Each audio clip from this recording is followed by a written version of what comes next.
रे पगली रे पगली रे पगली तोरा प्यार में हम भी यूट्यूबर हो गए हैं।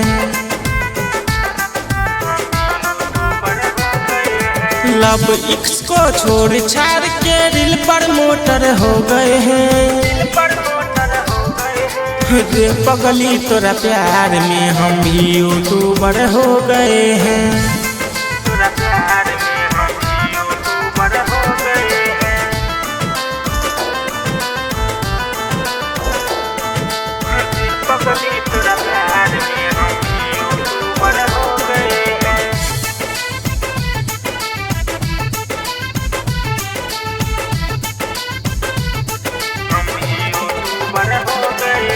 सोशल मीडिया कब चला जमाना हम सब मानते हैं। बच्चे बूढ़े और जवान सब फोन चलाते हैं।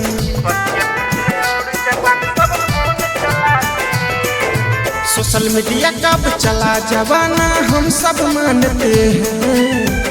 बच्चे बूढ़े और जवान सब फोन चलाते हैं। लाइक शेयर दबा के कर दो हम तो इसमें खो गए हैं। रे पगली तोरा प्यार में हम भी यूट्यूबर हो गए हैं।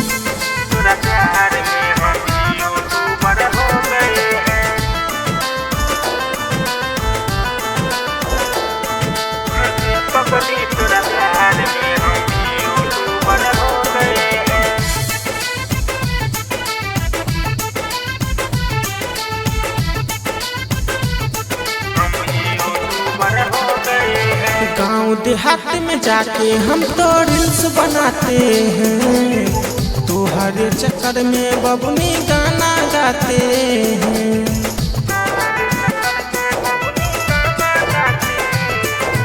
गाँव देहात में जाके हम तो रील्स बनाते हैं। तोहरे चक्कर में बबनी गाना गाते हैं। यादव सजनवा के संग में हम तो सोशल मीडिया में खो गए हैं। रे पगली तोरा प्यार में हम भी यूट्यूबर हो गए हैं।